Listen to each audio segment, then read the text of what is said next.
Hydrogen.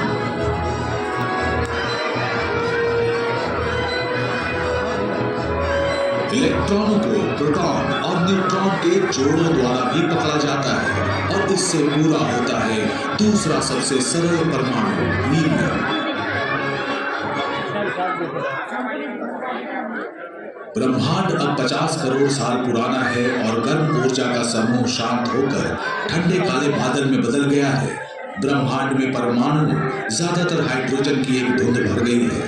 कोई आकाश गंगा नहीं, कोई तारा नहीं, ग्रह नहीं, कुछ है तो बस अंतरिक्ष में तैरते परमाणु। और गुरुत्वाकर्षण के अदृश्य अपरिहार्य प्रभावों के कारण हमारी कहानी यहीं समाप्त हो जाएगी। गुरुत्वाकर्षण क्या है? गुरुत्वाकर्षण एक अदृश्य शक्ति है जो द्रव्यमान वाली किसी भी वस्तु को हर दिशा में खींचती है। परमाणु वास्तव में बहुत छोटे होते हैं, लेकिन प्रत्येक का द्रव्यमान बहुत कम होता है। इसलिए प्रत्येक परमाणु का गुरुत्वाकर्षण धीरे धीरे बिना दिखे ब्रह्मांड में दूसरे परमाणु को खींच रहा है। धीरे धीरे लेकिन पक्के तौर पर ये गुरुत्वाकर्षण पूरे ब्रह्मांड में हाइड्रोजन के बादलों को आकार देता है।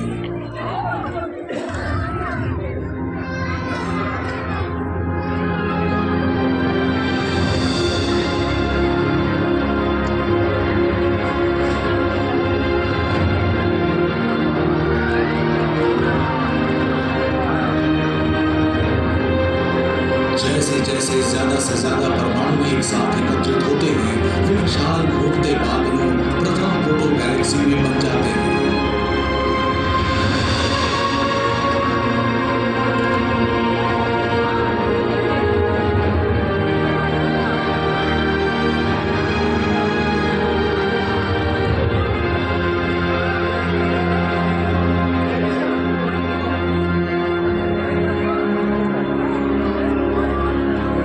जैसे जैसे आकाश गंगाएं आकार लेती हैं, अंदर गहरे चमकीले धब्बे दिखाई देने लगते हैं। ये नई रोशनी अति विशाल शुरुआती सितारों के जन्म का संकेत है।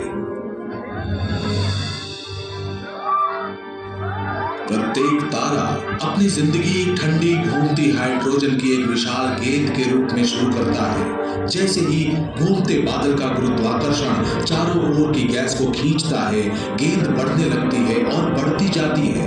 इस वृद्धि के साथ गुरुत्वाकर्षण भी बढ़ता है और उतना ही अधिक अपनी ओर खींचता है।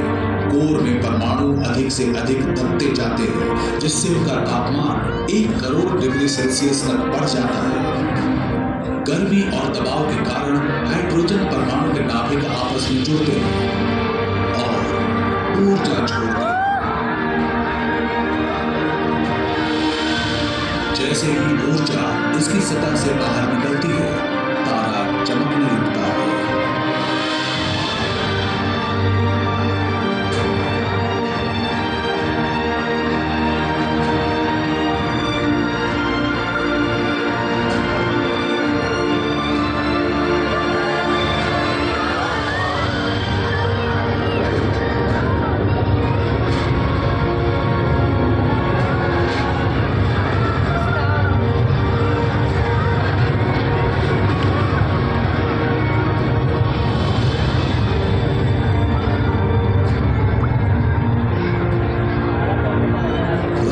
तारे विशाल थे, सूर्य जैसे आधुनिक तारों से कहीं अधिक विशाल। ये इतना विशाल है कि हमारे पूरे सौर मंडल को निगल सकता है।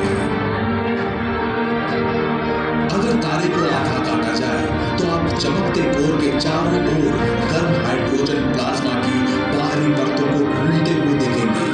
कोर वो स्थान है जहां परमाणु संलयन प्रतिक्रिया द्वारा लगभग सारी गर्मी उत्पन्न की जाती है। परमाणु संलयन से तारा सिर्फ चमकता